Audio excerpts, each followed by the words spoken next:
Bueno, seguimos, por favor, doctores. Continuamos con este tercer conversatorio sobre las relaciones entre los institutos nacionales de cáncer con el Estado y sus instituciones sectoriales y el régimen legal aplicable. El doctor Carlos Vicente Rada, exdirector del Instituto Nacional de Cancerología de Colombia, será la persona encargada de moderar. E invitamos, o pues también van a participar, el doctor Aníbal Villarreal, director del Instituto Oncológico Nacional de Panamá, y el doctor Nelson Mitsui, director general del Instituto Nacional de Cáncer INCAN Paraguay, y de Colombia el subdirector administrativo y financiero del Instituto Nacional de Cancerología, el doctor Juan José Pérez. Les recomendamos que por cuestiones de agenda nos vamos a tomar una hora exacta para poder salir a tomar nuestros 50 minutos, para tomar nuestra hora de almuerzo. A la 1:30 solicitamos a los directores nacionales de cáncer de América Latina a una reunión exclusiva en la sala contigua. A la 1:30 entonces los directores nos encontramos en la sala contigua. Doctor. Gracias. Bueno, en los dos primeros conversatorios, porque el tema es el mismo, pero digamos que la introducción de los moderadores cubrieron, digamos, un frente, digamos, muy importante en su disquisición y sus preguntas, digamos, como retadoras, no provocadoras, como llamaron ellos. Yo quería un poco traer a cuento, pues, las realidades. De pronto, cuando uno mira todo lo que se dijo, sí, estamos como en las realidades, pero yo creo tener como una visión, digamos, más grande de las cosas y cómo hemos llegado hasta aquí. Y lo primero, pues, hay unos hitos muy importantes, ¿no? Primero, bueno, vino cuando termina el siglo XIX, vino una gran revolución industrial. Quiere decir que hacia atrás, la forma como vivíamos el mundo era completamente diferente. A partir de la revolución industrial, pues se generó una forma, pues todo un progreso y una forma de trabajar, una forma de vivir, una forma de enfrentarse al mundo. Eso generó en el mundo unas realidades, digamos, de enfermedad, ¿cierto? Y es a través de ese momento o posteriormente que se empieza a hablar de, bueno, digamos que paralelamente pasa algo, porque normalmente hay cosas que suceden como la revolución industrial y también el desarrollo de los institutos de cáncer.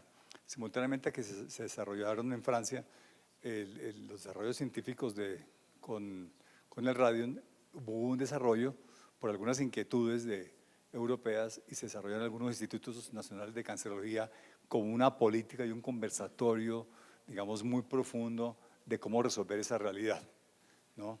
Y evidentemente los institutos en aquel momento desarrollaron toda una tarea centrada, digamos, en la atención. Eran realmente, digamos, asistenciales. Todos sabemos que pasó por el tema de la radioterapia, luego evidentemente había temas quirúrgicos, posteriormente vino la quimioterapia y luego a todos esos procesos vino pues un poco la investigación para Latinoamérica, porque nosotros en realidad somos y seguimos siendo pues bastante dependientes de las investigaciones de otras latitudes, ¿no? Pero entonces, hace unos 30 años aproximadamente, viene la reflexión sobre los sistemas de salud. O sea, viene una reflexión profunda sobre los sistemas de salud y empieza una ola en Latinoamérica sobre hacer una reestructuración de los sistemas de salud. Eso no es un tema que viene directamente porque los países lo hayan estado reflexionando directamente, sino viene todo un cuestionamiento de cómo tener mayor cobertura, cómo tener mayores accesibilidad y empieza a trabajarse, digamos, impulsándolo desde los organismos internacionales. Todos sabemos que para Latinoamérica hay un cambio muy importante y algunos países se han movido de diferentes maneras y evidentemente Europa tiene diferentes conceptos, como lo tiene también Norteamérica particularmente. Eso ha tenido unos impactos en el transcurso del tiempo. Para el caso de Colombia, antes de introducirse a cambiar el sistema de salud, la atención la hacían las instituciones públicas en un 90%, los privados en el 10%. Hoy el sistema de salud nuestro lo cubre las instituciones públicas el 10% y el 90% los privados, con un sistema de salud que tiene una cobertura del 99% y una accesibilidad pues también muy importante. En ese sentido, para cada país durante los últimos 30 o 40 años ha sido un poco diferente, se han mantenido los institutos, ha habido unos cambios en ellos mismos y en algunos otros no tanto como parece, y todo eso está muy ligado pues a los temas políticos. Como ustedes vieron esta mañana fue muy interesante porque las dos personas que me precedieron, una de ellas es el secretario general del ministerio, donde tiene un gran asiento de lo que es la visión del país y donde por sus manos pasan muchas de las cosas para entender y darle solución al sistema, y la otra persona, que es la persona que maneja cómo funcionan las instituciones públicas y los cambios que hay que hacer, y digamos que lograr comprometerlos para que estén allí, pues es un tema importante para el Instituto Nacional de Cancerología del país. Pero una de las reflexiones y la pregunta que ahora vamos a entrar en ello es, las instituciones como tal, institutos, no importa lo que hagan hoy, cómo lo hagan, quisieran tener una mayor cercanía, digamos, con su nominador y cómo hacer cambiar las cosas. Referente a cómo cambiar las cosas, pues hay dos ejemplos que les quiero, pues, que vienen como precedentes. Porque es que a veces parece que las cosas surgen de manera espontánea y llegan allí, y la pregunta es si tenemos mucha más estrategia o más elaboración pues, por cambiar las cosas. Hay un ejemplo, hay un tema del neoliberalismo, y viene la estructura de algunas instituciones también, como vino los sistemas de los cambios en los sistemas de salud, donde se empieza a hablar de mayores responsabilidades desde el Estado central o los estados federales, y hay una serie de cambios muy importantes en los países. Evidentemente hay un pensamiento en algunas personas sobre el tema neoliberal, del poder que se tiene, digamos, el capitalismo, y de querer cambiar los sistemas a unos temas más productivos o de consumismo. Pero hay un contexto filosófico muy importante que se llama responsabilidades. Todo eso viene por unas corrientes muy importantes, muy fuertes. En ese sentido, ha habido un gran trabajo y hoy tiene unas consecuencias de eso. Cosas diferentes, por ejemplo, como creemos, por ejemplo, lo del tabaco. El tabaco, todo el manejo del tabaco, a veces algunas personas creen que el tema del tabaco surge porque hubo una discusión gigantesca o porque hubo, digamos, una evidencia que hacía que las cosas había que cambiarlas, y resulta que a veces en la vida las cosas no surgen así. El tema del tabaco no surgió de esa manera, surgió porque a alguien le pareció que era algo muy importante, tenía un tema personal y quiso cambiarlo. Entonces, digamos que uno cuando lo mira hacia atrás lo ve de manera diferente, ¿cierto? Y va ilustrando y dándose cuenta de las cosas, y llegamos a la realidad de hoy. Y todo eso con esos antecedentes para decirles que hoy tenemos una realidad, y la realidad que tenemos hoy es la de las proyecciones de las cifras de cáncer. Y las cifras de cáncer hoy, ¿cierto? Ya sabemos que vamos a tener en muy pocos años, ¿cierto? Vamos a tener 40% más del cáncer. Así de sencillo. O sea, 5 o 10 años vamos a tener 40% más del cáncer. Y nos van a preguntar, usted es experto en ese tema, ¿cierto? Usted es experto en ese tema. ¿Ustedes qué hicieron? Porque muchos gobiernos de turno, estados, funcionarios, que están metidos en el quehacer normal de la política, ¿cierto? Y alguno de ellos va a decir, usted nunca me lo dijo. Si usted no lo hubiera dicho, seguramente hubiéramos cambiado las cosas, ¿cierto? Todos sabemos, como dijo Enrique, las organizaciones de Naciones Unidas, llámese la OMS o la OPS, ¿cierto? Es un mandato de los ministros. O sea, hay que saber cómo funciona. El director de la OPS no es que haga algo porque se le ocurrió, tiene un programa especial y él fue elegido por su programa. No, no, no. Él está siguiendo un mandato de la Asamblea, ¿cierto? De los países que han tomado unas determinaciones, ¿cierto? Y vemos cómo en las metas del milenio originalmente había temas de cáncer que ni siquiera figuraban, ¿cierto? Y yo estuve en Londres en la reunión, yo creo, más importante que yo he estado tal vez en esta carrera mía, y donde estaban todas las personas allí que estaban involucradas, y la pregunta era ¿por qué no estaba? Y las personas que tomaron la decisión, y todos ellos se miraban la cara y decíamos, no entendemos por qué ese tema no está. Entonces hay cosas que son como extrañas, ¿sí o no? ¿Cómo es posible? Entonces la pregunta es, bueno, si ya sabemos que es una realidad, no sabemos cómo llegamos allí, ¿cierto? La pregunta es cómo hacemos para cambiarlo. Entonces, hoy tenemos una realidad técnica, es que sabemos y somos conscientes de varias cosas. Tenemos el sistema de salud que tenemos el papel de instituto que tenemos las cifras del cáncer, las que tenemos hoy y las que van a venir. Evidentemente, la pregunta es, como instituto técnico, llámese que hagas cosas asistenciales, actividades asistenciales, o hagas temas de política, ¿cierto? En realidad, lo que queremos es que eso tenga algún impacto. Entonces se habló, la OMS se lanzó, a través de la OPS también, que había que hacer modelos de salud, ¿cierto? Planes para el control del cáncer. Pero la pregunta es, si uno lo mira en términos realmente de actividades impactantes, ¿cuáles son las actividades que estamos haciendo para lograrlo? ¿No? De manera real. ¿Cómo hacer para que el país donde vivimos, con el sistema de salud que tenemos, con las diferencias o cercanías que tenemos, cómo hacemos para hacerlo adecuadamente? Evidentemente, para cada país es diferente y quiero resaltar que hay un tema relevante que se llama el recurso humano. Y el recurso humano es diferente, funciona de país en país. Hay países donde la educación es gratuita, ¿cierto? Y la gente, digamos, los ciudadanos, los médicos tienen acceso a formarse sin pagar, ¿cierto? Mientras en otros países hay que pagar muchísimo dinero, que especializarse cuesta mucho, ¿no? Y por supuesto la tasa de retorno para algunos países de esa inversión no es suficiente para que le pagan.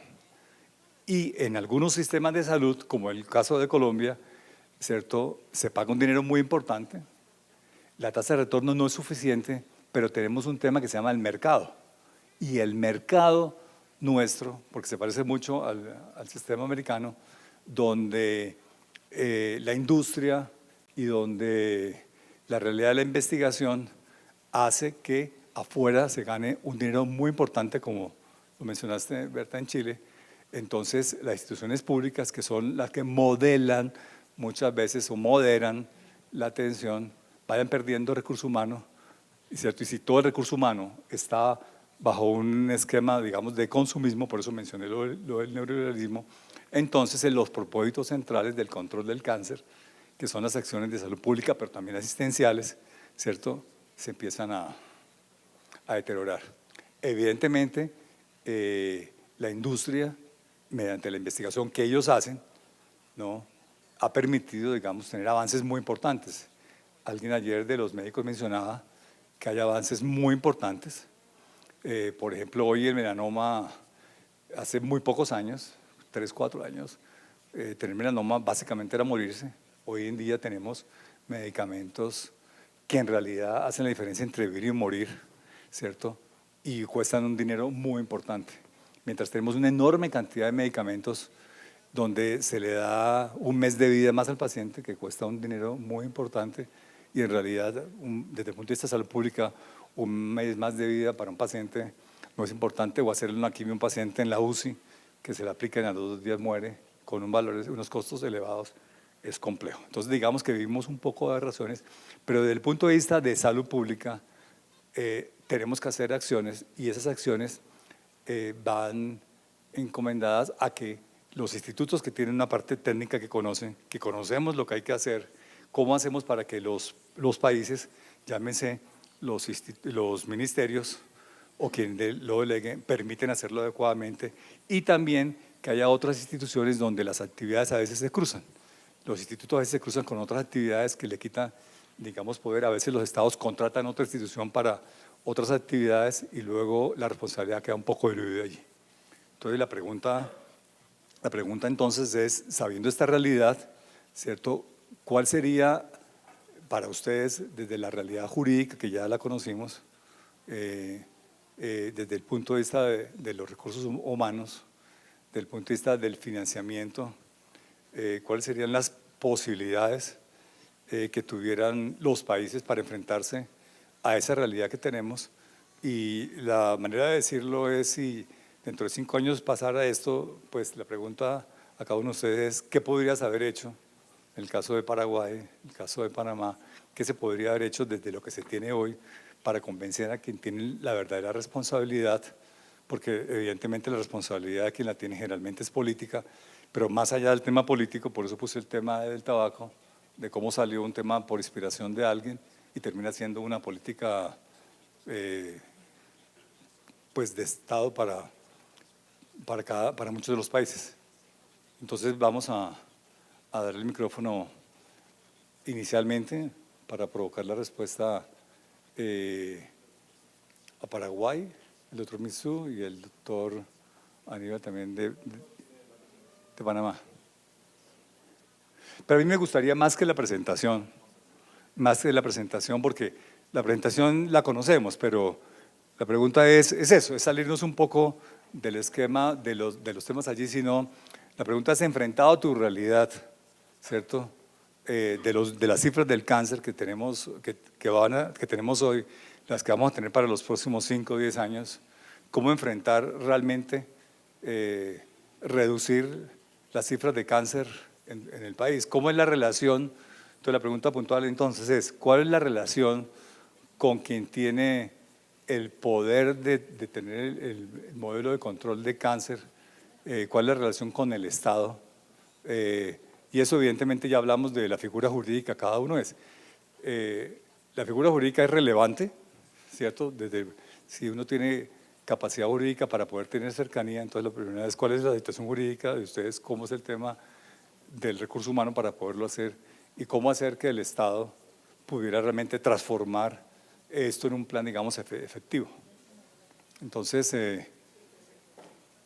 sí, conversadito. Bueno, ayer mencioné que en Panamá lo que funciona es un patronato. El patronato está dirigido o presidido por el ministro de Salud, pero trabaja con autonomía económica funcional y de planificación. Nosotros establecemos la política de atención nacional de pacientes con cáncer. Atendemos prácticamente al 80 o 90% de la población con cáncer.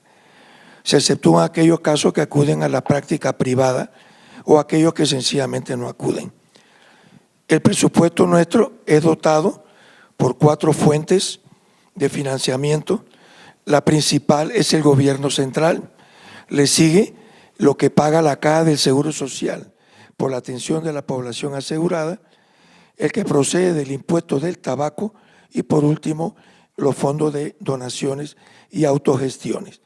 Nuestro presupuesto ha ido creciendo cada año, no tenemos problema en cuanto a la asignación presupuestaria por el Estado. Nosotros hacemos nuestra propuesta presupuestaria, la llevamos al patronato, la presentamos, patronato la aprueba y la elevamos al Ministerio de Salud, quien la lleva a la Asamblea y se incluye en el presupuesto nacional del Estado. Una vez aprobado, el Ministerio de Economía y Finanzas nos entrega mensualmente, nos transfiere a nuestra cuenta bancaria la parte correspondiente y nosotros procedemos a hacer todos los actos públicos. Compramos medicamentos, pagamos salarios, compramos equipo, hacemos construcciones y nos encargamos de la atención de todo el paciente que llega a la institución.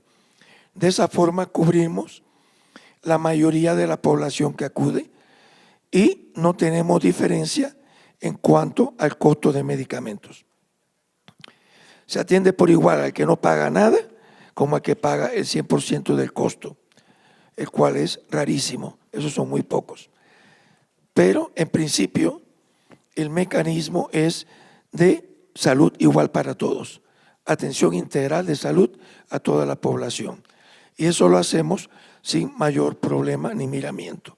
La única restricción que tenemos es la restricción de las nuevas moléculas, que tampoco podemos alegremente, cada vez que regresamos de un asco, ya queremos incorporar moléculas. No, somos mucho más sensatos y lógicos y solamente incorporamos las moléculas que sabemos que van a responder satisfactoriamente a la atención de pacientes, sobre todo en segundo y tercer nivel, que le va a garantizar una atención y sobrevida por un número plural de meses o de años y que no afecte significativamente a nuestro presupuesto. Usted mencionó hace un momento, con respecto al cáncer de pulmón, ya nosotros incorporamos a la última molécula para cáncer de pulmón. lo mismo que ya también hemos incorporado la última molécula para el melanoma maligno, sobre todo para atención de pacientes metastásicos.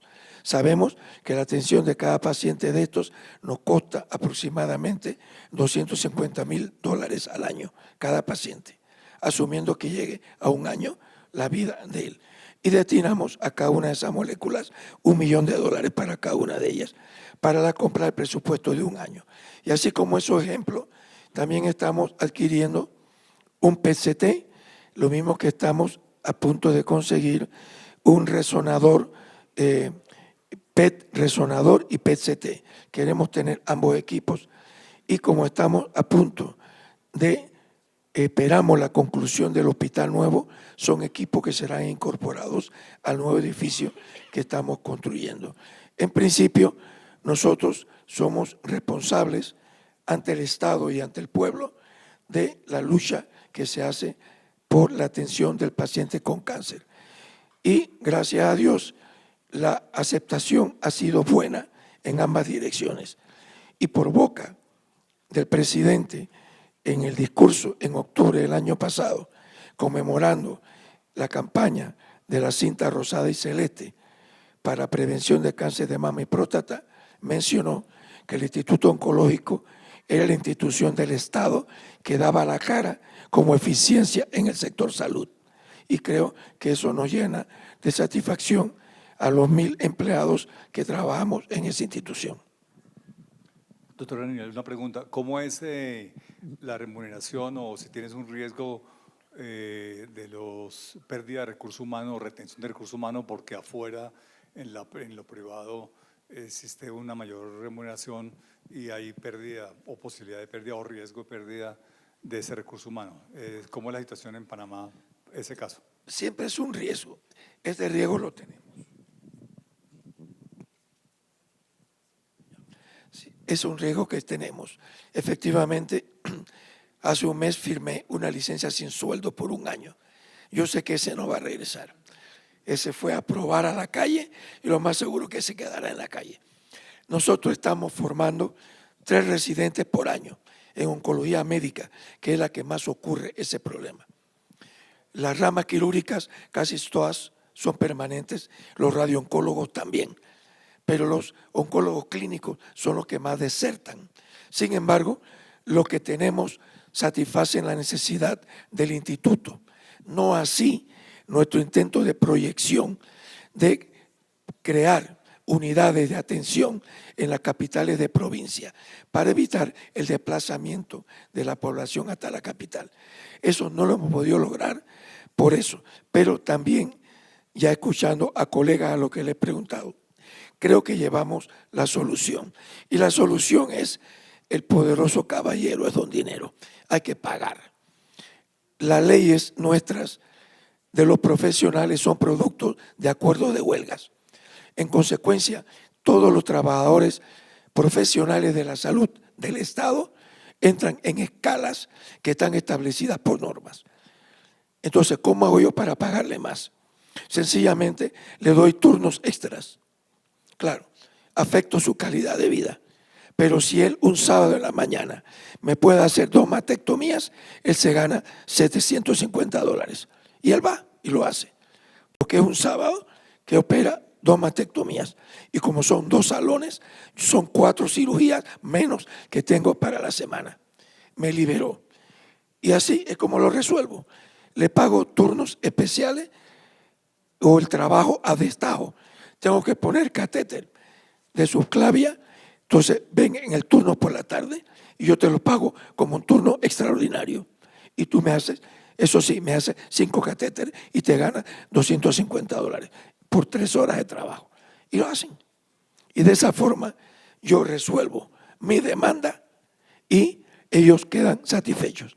Y de esa forma puedo atender a la población que tengo. Pero lógicamente eso no lo hago a espaldas de mi patronato. El patronato conoce las políticas y las acepta y las entiende, porque ellos son los que aprueban el presupuesto global. Después yo lo pago, lo desgloso, pero rindo informe cada 3 meses de lo que voy gastando y en qué lo he gastado. De esa forma controlamos un poco la deserción de especialistas, pero no todo. ¿Perdón? Sí, todos son servidores públicos. El patronato, aunque es estructuralmente y económicamente independiente, autónomo, pertenece al sector salud del Estado. Ok, gracias. Doctor Mitsui, cuéntenos entonces para ustedes cómo es esa realidad. Sí, yo quisiera mostrar un poco la estructura de salud de mi país. En realidad, enfrentar al cáncer desde el Ministerio de Salud Pública solamente yo creo que es muy difícil. Por eso nosotros pensamos en alianzas que podamos tener con otras estructuras. El gobierno central, el Ministerio de Salud Pública atiende aproximadamente el 80% de los pacientes, muy similar al de Panamá. El IPS nuestro es el Instituto de Previsión Social, que es el seguro de los trabajadores, el 18%, y otros, que son los privados, la Facultad de Medicina, Hospital Militar, etcétera, etcétera. ¿Dónde se ubica el INCAN? El INCAN se ubica en la red del Ministerio de Salud Pública, por debajo de la red de servicios integrada de salud. Debajo está la Dirección de Hospitales Especializados y finalmente se encuentra el INCAN. Y los otros sistemas que son minoritarios, el Hospital Militar, Hospital Policial, Hospital de Clínicas y los servicios privados, que realmente es mínimo. Estamos hablando del sistema de salud en general. Ahora, ¿qué es lo que pretendemos nosotros con la aplicación de la nueva ley de atención integral a las personas con cáncer? Es agregar, digamos, potenciar el resto del país, algo similar a lo que están haciendo en el Perú. Tenemos una experiencia en una ciudad cabecera del interior que está trabajando como una unidad dependiente del INCAN, donde se realizan los tratamientos de quimioterapia ambulatoria. Con el IPS es importante que nosotros hagamos algún tipo de convenio, ya que alberga el 18% de la población. Los servicios privados para nosotros son muy importantes, puesto que cuando la demanda supera a la oferta, nosotros recurrimos a los servicios privados. Realizamos estas alianzas público-privadas, especialmente en los tratamientos radioterápicos, porque como mencioné ayer, en el sistema de salud pública solamente tenemos un acelerador lineal. En los servicios privados hay como 4, todos concentrados en la capital. Y además, hacer alianzas especialmente con el Hospital de Clínicas, dependiente de la Facultad de Medicina, que tiene un volumen importante de pacientes. ¿Cómo vamos a manejar todo este relacionamiento? Realmente es un tema delicado. Estuve hablando recién con el doctor Jairo de cómo podríamos hacer, ya que los medicamentos que se suministran a los pacientes en el INCAN son totalmente gratuitos. No tenemos toda la batería de medicamentos, pero para las principales patologías, sí. Entonces, ¿qué pasa, por ejemplo, en el IPS cuando no cuenta con una droga o con un anticuerpo monoclonal? Acude al INCAN. Y viceversa, muchas veces, y hay en el cuadro básico del IPS, figuran algunas drogas que no figuran en el nuestro. Entonces, hay, digamos, una idea de realizar algún tipo de convenio, de valorizar estas drogas y realizar algún tipo de contraprestación con estudios, cirugías, etcétera, etcétera. ¿Qué es lo que la ley del cáncer que ayer mencioné pretende a través del Ministerio de Salud Pública? El sistema, como vieron anteriormente, de salud está totalmente fragmentado. Cada servicio, cada hospital tiene sus protocolos de tratamiento y son muy diferentes en algunos casos. Entonces, Con esta ley lo que se pretende es unificar todos estos protocolos y menciono una vez más al City Cancer Challenge que está trabajando el grupo en Asunción para la confección de los protocolos. Iniciamos con cáncer de mama, que ya está finalizado, iremos por cáncer de cuello uterino y así sucesivamente cáncer de colon, pulmón, etc. Lo que se pretende es que el INCAN, a través del Ministerio de Salud Pública, ejerza la rectoría sobre todas estas segmentaciones y fragmentaciones existentes en relación a políticas de salud en oncología. Tenemos muchísimas dificultades, muchísimas dificultades. En primer lugar, menciono una vez más, la concepción del INCAN como hospital del cáncer. Ayer mencionábamos que era cáncer y quemado, ahora es hospital del cáncer, pero hoy día se identifica al INCAN como hospital del cáncer.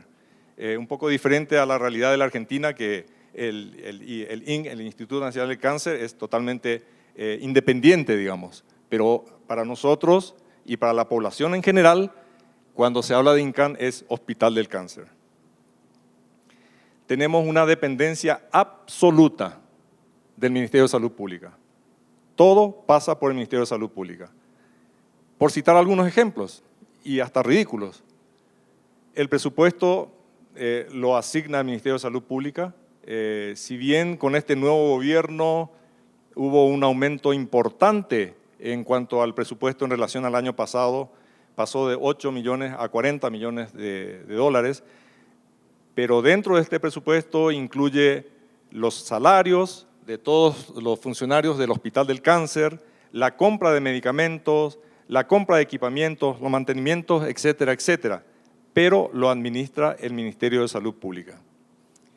La contratación de recursos humanos lo administra el Ministerio de Salud Pública. La inclusión de medicamentos en el cuadro básico. Nosotros recomendamos la inclusión, hasta a veces tenemos que rogar la inclusión de ciertos medicamentos, pero por falta de presupuesto muchas veces nos lo niegan. Estamos peleando por, bueno, conocerán el pertuzumab para el cáncer de mama, pero muy difícil incluirlo por los altos costos.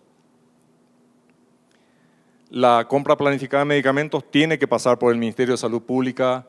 La compra de equipamientos, está en plena licitación la compra de un nuevo acelerador lineal, pero este llamado a licitación la realiza el Ministerio de Salud Pública. El mantenimiento de los equipos también lo tiene que hacer el Ministerio de Salud Pública. Nosotros solicitamos y ellos accionan, digamos, los mecanismos para los contratos de mantenimiento. El mantenimiento edilicio, el hospital es un hospital de 35 años y realmente si uno visita y ve, hay muchas falencias en cuanto al cariño que se le dio al edificio. Y así la compra de alimentos, los contratos de limpieza y un montón de etcétera, etcétera, que realmente no pasa por la administración del hospital, mucho menos por la administración del INCAN. Y el grave problema que tenemos, mencionamos que es el presupuesto para el INCAN. Menciono una vez más que hubo un aumento considerable en cuanto a el presupuesto destinado al INCAN. Sin embargo, estos presupuestos siempre es deficitario. El cáncer es una enfermedad que no tiene límites. Podemos inyectar miles y miles y miles de dólares que siempre va a hacer falta dinero. Lo que mencioné recién, hemos tenido un aumento de 8 a 40 millones, donde se incluyen todas las compras, todos los procesos administrativos, los contratos, etcétera. Sin embargo, todo está administrado por el Ministerio de Salud Pública y Bienestar Social. Sigue siendo deficitario, 40 millones. Realmente esta centralización de la administración hace que trabajemos de muy mala manera. Estoy hablando como hospital del cáncer. Esta ley de la cual hablamos ayer, que es de la atención integral a los pacientes con cáncer, prevé un aumento considerable en el presupuesto. Sin embargo, esto está supeditado, digamos, a a los impuestos que se podrían recaudar de las bebidas alcohólicas, al consumo selectivo al tabaco, bebidas azucaradas, etcétera, etcétera. Por lo tanto, no tenemos un monto exacto, pero se habla de un 25% por el tabaco y 25% de las bebidas alcohólicas. El proyecto de ley de aumento al consumo selectivo al tabaco, bebidas alcohólicas y azucaradas, realmente tuvimos un revés, ha sido rechazada por el Congreso paraguayo, aún sabiendo que tenemos las tasas más bajas de la región.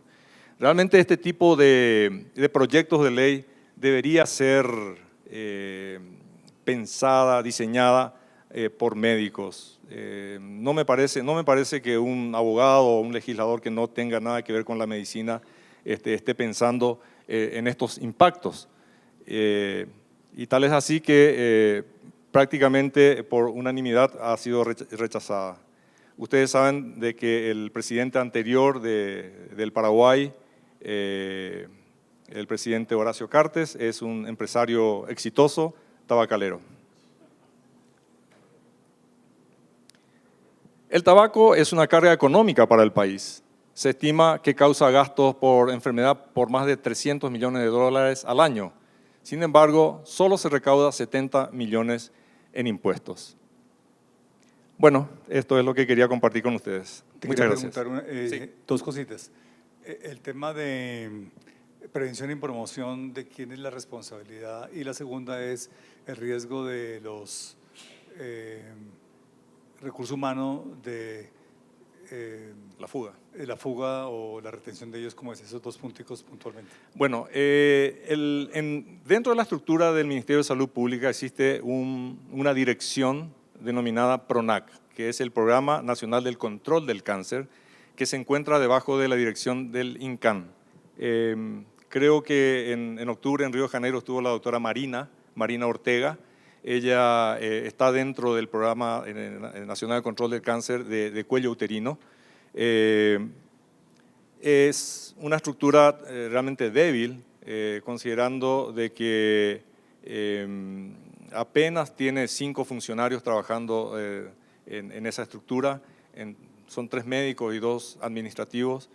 Y realmente es muy difícil que ellos lleguen, digamos, al interior del país. Creemos de que con las redes sociales, con los medios de comunicación más avanzados, podríamos llegar mejor. De hecho… la responsabilidad entonces es del ministerio, no de ustedes. No, es del INCAN.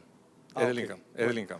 ¿Y sobre los recursos humanos? Los recursos humanos, bueno, como todos dijeron, es un tema bastante delicado.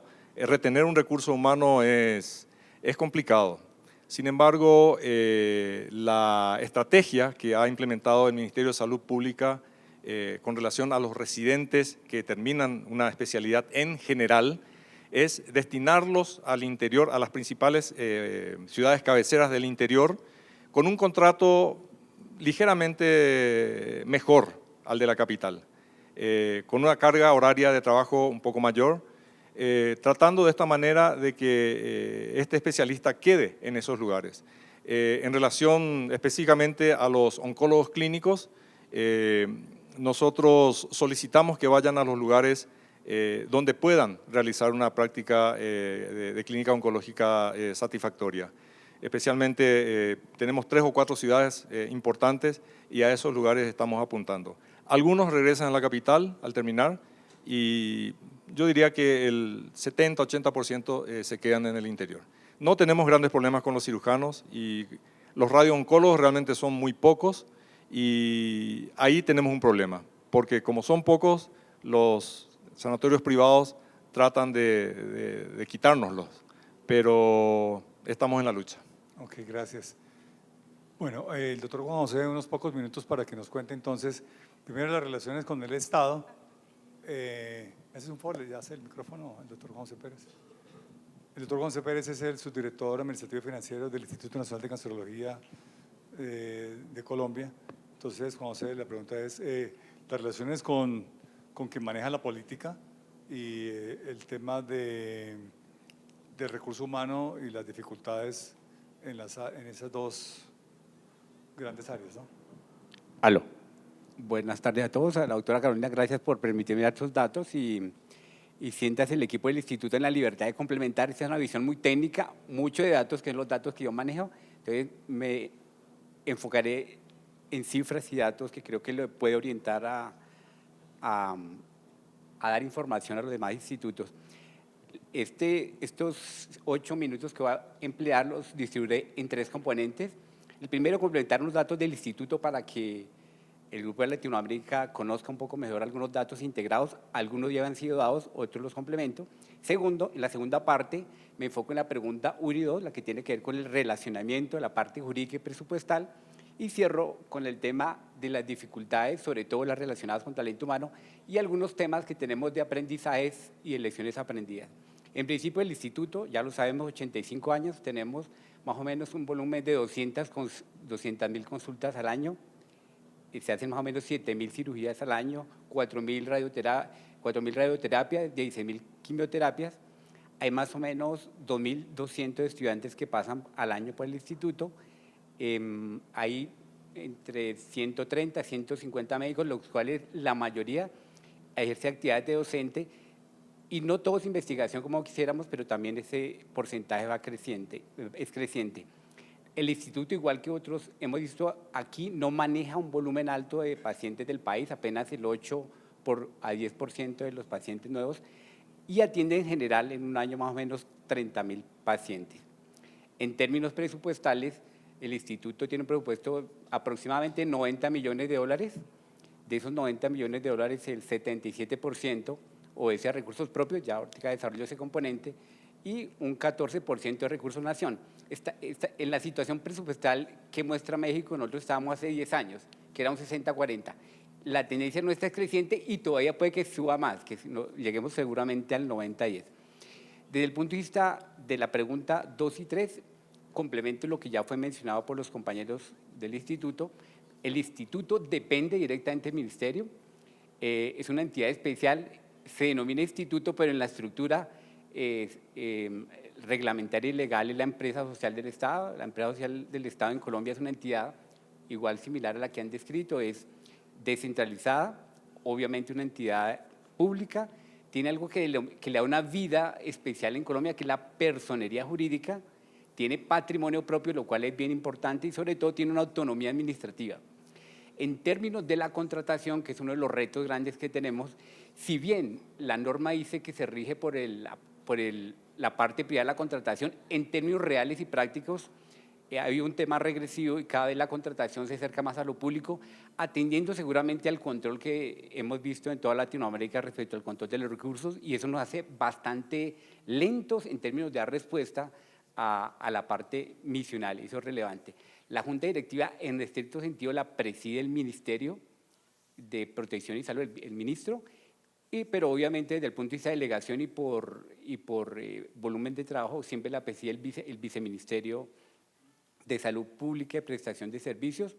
La Junta Directiva es tripartita, eso es un esquema bien interesante de control social. Hay 2 miembros del ministerio, 2 miembros del estamento científico, 1 al interior del instituto y 1 externo al instituto, y 2 representantes de los usuarios. Ese tema democrático y participativo determina muchas situaciones retadoras, pero que finalmente generan control social. Ya vimos la gran transformación del instituto, se dio en el año 93 con la Ley 100, ahí se creó el componente un año después de lo que es la empresa social del Estado, y ahí se generó una situación compleja que creo que aún es un concepto personal. La mezcla, aunque es imperfecta, creo que es la mejor mezcla posible hasta ahora que tenemos, que es el componente de instituto y empresa social del Estado. El instituto depende del ministerio y obviamente voy a leer solamente una, digamos, la doctora Carolina es muy enfática en eso, de las 15 y 16 funciones que tiene el instituto, en realidad la minoría tienen que ver con el hospital. Sin embargo, la atención es transversal a muchos puntos. Voy a leer solamente una y ahí entenderán la magnitud del papel. Asesorar al ministerio y a las demás entidades del sector en el diseño, formulación y evaluación de las políticas, planes y programas y proyectos de investigación, docencia, vigilancia epidemiológica, prevención de las enfermedades. Es decir, es transversal en todos los sentidos y eso le da una magnitud y un campo de acción bastante grande. ¿Cómo trabajamos en sentido político? Se acabó de cerrar el macro político del país se cerró con el Plan Nacional de Desarrollo que hace un par de semanas se aprobó. El plan de desarrollo en Colombia es bastante curioso, es en realidad una colcha de retazos en la cual todos queremos estar presentes porque el que no esté no se visibiliza ni política ni presupuestalmente. Afortunadamente la gestión institucional logró que el instituto quedara visible y que han ratificado ese papel que creo que todos los institutos quieren y nosotros coincidimos plenamente, y es contar con un componente institucional fuerte. Los 4 roles que tiene el instituto no son ajenos a los que tiene Latinoamérica, son los 4. Menciono el más importante para nosotros: ente asesor, el hospital, el componente docente y el componente de investigación. ¿Cómo se ha dado la relación de gobierno? Y obviamente algunos aspectos son más de la visión técnica, que uno los percibe desde la ejecución práctica del instituto. En la parte política, obviamente, creo que hemos tenido una situación, como la ven claramente, al nivel alto de apoyo, y se ve visible en esta presencia institucional que el compañero de Perú destacaba grandemente. Eso lo visibilizamos arriba, pero ya en la parte técnica, en la definición de algunos aspectos, hay traslapamiento de funciones y traslapamiento de criterios, lo que hace que ya en la operación tengamos dificultades prácticas. Arriba se percibe, como vemos claramente, un apoyo irrestricto al instituto, pero ya en la operación, en términos del manejo de la información, de los datos y en ejercer esa capacidad de extendernos como instituto hacia afuera, sí se ven dificultades prácticas que es uno de los primeros elementos que queremos colocar sobre la mesa. El cambio presupuestal del instituto ha sido fuerte. Creo que, aunque algunos lo ven como una desventaja, yo en la práctica veo que el tema de la participación, la competencia no lo queremos usar en general, la participación en el mercado la vemos como una oportunidad grande en 2 sentidos. Lo más importante en el sentido de que hacer la atención hospitalaria, me uno a los que han manifestado que siempre será mejor tener un instituto con hospital que no tenerlo, en todo sentido, porque es el laboratorio que tiene la atención, la docencia, la investigación, la formación, y creo que no hay nada que lo sensibilice a uno como administrador, como gestor, como líder, que conocer la realidad dura de un área de urgencia, de un área hospitalaria, de lo que viven los pacientes. Eso nutre hacia arriba la formulación de investigación, de docencia y, por qué no, también de política. La figura de la empresa social del Estado, lo digo, la hemos aprovechado todos, la gestión colectiva en cabeza de la directora ha permitido que crezca. Entonces, ese tema del mercado, que no es del modelo que en lo particular yo quisiera, preferiría un modelo más estatal en lo particular, pero es la realidad y uno la debe aceptar, ha permitido que el instituto crezca desde el año 2000 bastante. El presupuesto se ha multiplicado prácticamente por 6, 7, y esos recursos, que ha sido algo interesante, han permitido nutrir no solamente el hospital, sino también nutrir componentes de investigación, no tanto como hiciéramos, pero existen volúmenes en la parte médica e incluso en la parte docente. Y vigilancia epidemiológica también, aquí lo recuerda Costanza. ¿Qué dificultades hemos tenido? Muchas. Comienzo el primero, que ya lo enuncié, y el tema de los roles. Yo percibo que esos roles nos ha generado una serie de dificultades en la operación de temas tan relevantes como mencioné, como hay diferentes, aquí yo ya no sé qué observatorios más vamos a crear, tenemos muchos observatorios y a veces se traslapan, y eso ha generado que a veces no tengamos las cifras adecuadas cuando tenemos una infraestructura en términos de sistema de información bastante robusta. Ese sería el primer tema que yo diría con una dificultad grande. El segundo, el tema de talento humano. Si bien Perú tiene un tema claro, yo no sé qué otros países lo tengan, pero Colombia claramente sí tiene un tema retador en términos de talento humano. Es decir, cuando lo dije ayer, si un médico acá gana $3.000 en el sector público y en el sector privado fácilmente gana $8 o $10.000, definitivamente uno está haciendo, y pues obviamente con el debido respeto, una escuela para el país. Pero eso no es malo en lo que dice el doctor Payet, que es parte de lo que es el instituto, pero el problema es que eventualmente uno se puede quedar sin especialistas. Y no solamente sin los médicos, sino sin los investigadores. El doctor Murillo lo dijo, cuando algún sector, que en este caso fue el propio ministerio, ofrece recursos altos, pues el talento humano migra hacia allá.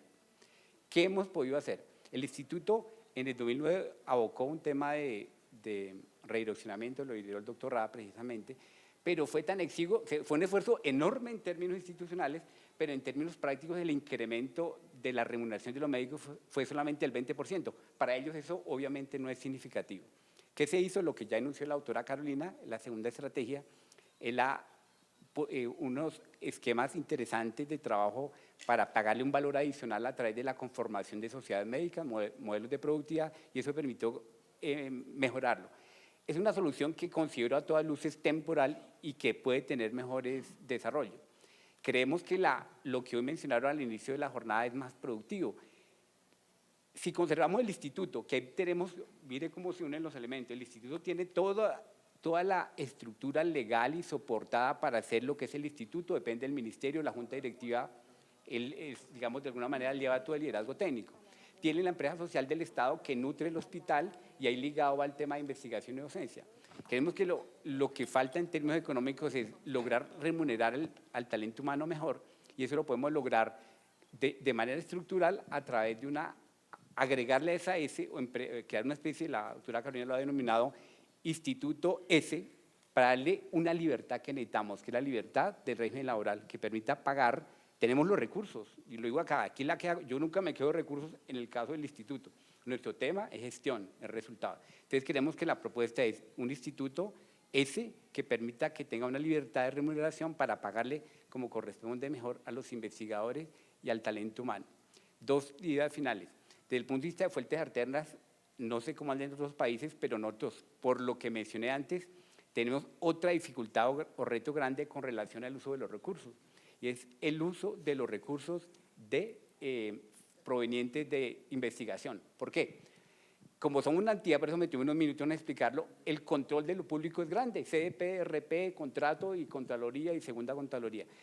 Queremos que debe crearse una figura para que esos recursos que vi que de pronto México utiliza muy bien y otros países, nosotros podamos utilizarlos de una manera más efectiva, más rápida, porque si entramos en la rueda grande, pública, no van a recibir oportunamente los recursos. Creemos que figuras como la fundación que hay por ahí, en España corporaciones, bueno, en Estados Unidos ciertas figuras, puede ayudar a que esos recursos se utilicen. Y finalmente, en la parte docente, creo que también, curiosamente, en este momento, cuando queríamos tener otra solución alternativa, que es recursos por fuente de formación, pues llega una ley que creemos útil, pero que finalmente evita que las entidades públicas captemos recursos por cuestión de talento humano. Eso es básicamente lo que quería expresar rápidamente en estos minutos, doctor Rada. Muchas gracias.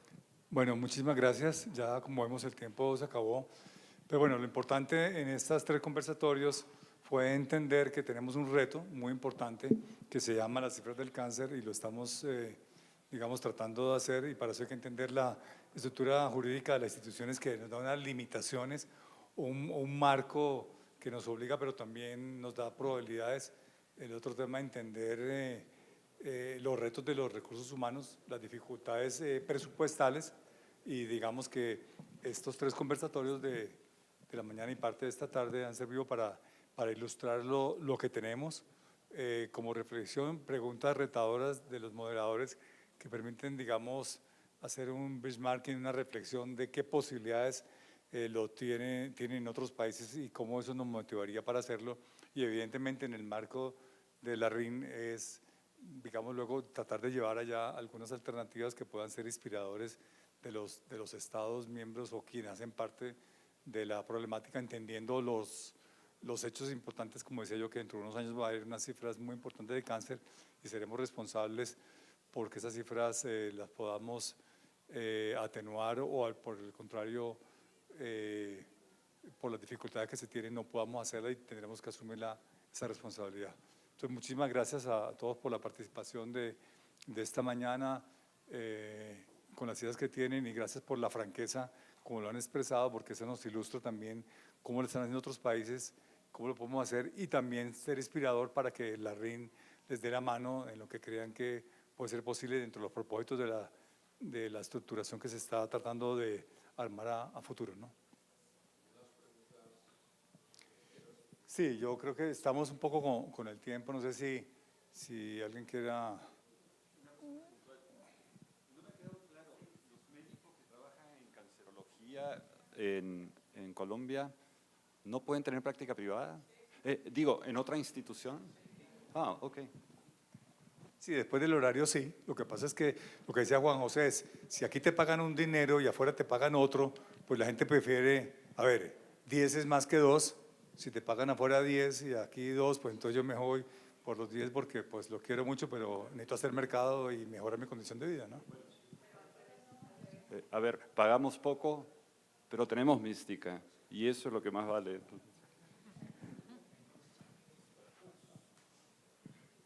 Eso es lo que nos sostiene a los que llevamos más años en el instituto, pero la generación joven no lo piensa así. ¿Cuál es el problema?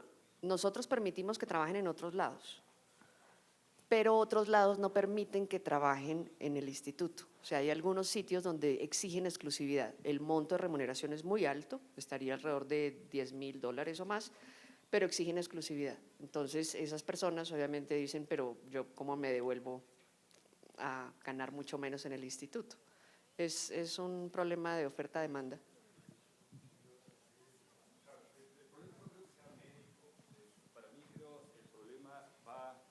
En la tecnología, en los tecnólogos médicos, en las enfermeras, en ellos que tienen un sueldo mucho menor que los médicos, y entonces muchos de ellos, por ejemplo, los que hacen biología molecular o genética en el instituto, tienen, pues, el sector privado pues ganan mucho más. Entonces hay… El asunto es que por constitución política, los funcionarios públicos, que son los del instituto, perdón, no pueden recibir más de una remuneración que provenga del Tesoro Público. Eso posiblemente en varios países sea común. Pero la misma Constitución dice, salvo lo que establezca la ley. En el año 92 se expidió una ley por parte del Congreso, que es la ley cuarta del 92, bueno, eso es un número allí, en donde dice que un número o unas determinadas profesiones o actividades, entre ellas las de carácter asistencial, pueden recibir más de una remuneración que provengan del Tesoro Público y contratar con el Estado. Cuando ustedes han oído hablar del modelo de productividad que estableció el Instituto para este tipo de profesionales, es que haciendo uso de esa excepción, se permite que de alguna manera, de forma directa o indirecta, quienes son funcionarios públicos del instituto puedan recibir más de una remuneración o contratar con el Estado. Precisamente a partir de esas excepciones se estableció el modelo de productividad, pero eso, como lo mencionaba la doctora Carolina, procede para quienes están en la parte asistencial, pero no para todas las actividades ni todas las profesiones que están en el instituto. Entonces nosotros nos acogimos al tema de esta excepción legal para poder atraer desde el punto de vista económico. No es la única forma de atracción, ya hemos mencionado que existen estímulos de otra naturaleza que pueden ayudar obviamente a atraer ese recurso humano, sea bien por adherencias, por temas de estímulos diferentes, el tema de estar allí en el medio en donde se adquiere el conocimiento, por ese compromiso que habla el doctor Eduardo, pero eso crea internamente, como modelo, crea algunas inequidades de carácter interno. Y parte de lo que hay que resolver es precisamente también ir solucionando de alguna manera esas inequidades. Pese a ello, obviamente existe el riesgo de todas maneras de que esos profesionales tan especializados migren hacia el sector privado, pero creo que de alguna manera lo hemos ido solucionando. Parte de lo que nosotros estamos proyectando es que desde el punto de vista legal se establezca un régimen que permita de manera generalizada al instituto tener un régimen que establezca obviamente unas formas de remuneración que sean básicas, otras posiblemente por productividad, otras por resultados, que seguramente será como el prospecto que podrán establecerse a nivel de nuestro instituto o posiblemente a nivel de otras instituciones de nuestra región, que son, digamos, modelos que pueden examinarse, estudiarse y mirar la pertinencia de ellos. Sí, por eso era importante entender, para entender esa pregunta hay que entender cómo es el sistema de salud de cada país, cómo es el papel del instituto, cuál es la figura, digamos, jurídica de él, cómo se relaciona con el Estado, cuál es el mercado y también cómo es el tema de la tasa de retorno del estudiante. Cuando un estudiante tiene que pagar una suma de dinero muy importante por formarse, él no solamente quiere la tasa de retorno, sino que también el mercado lo da. Entonces, si un país te la ofrece sin ningún costo y todos funcionan igual, pues la actividad es diferente, pero en un país como el caso de Colombia, donde la oferta y tienes que pagar muchísimo por formarte, tienes cupos limitados para hacerlo, y fuera de eso tienes restricciones desde lo público, y fuera de eso entonces tienes un mercado que te está jalonando las cosas, pues entonces se vuelve retante. Por eso un poco el contexto de cómo se marca la charla para poder llegar allá. Vamos a hacer las dos últimas, Lina y el doctor Aníbal, para cerrar. Usted tocó un tema muy importante que son los técnicos o las profesiones no médicas.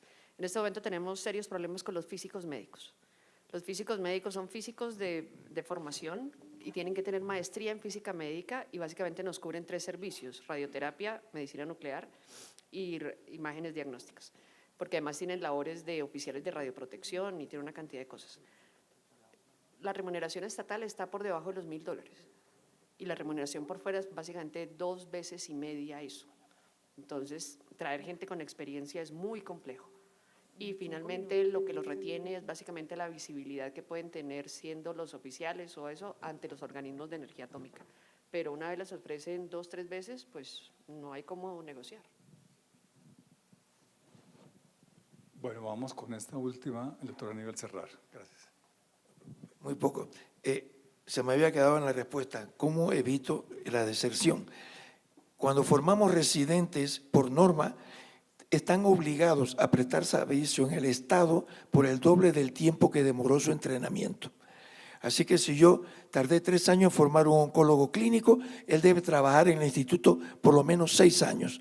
Eso me da tiempo a que cada año formando 3, aunque se me vaya uno, yo sigo teniendo una reserva de nuevos profesionales y eso evita, o por lo menos amortigua el efecto de la deserción de los médicos. Y eso ocurre en todos los campos de la medicina. Es obligatorio, por norma, si el entrenamiento lo paga el Estado, todos los funcionarios están obligados a trabajar el doble del tiempo de su entrenamiento. Bueno, muchas gracias. En algunos países, como el tema es económico, la empresa privada a veces paga por ese valor, ¿no?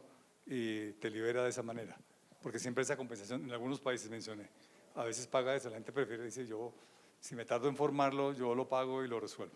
Bueno, muchísimas gracias. Vamos a entrar ahora a los temas logísticos.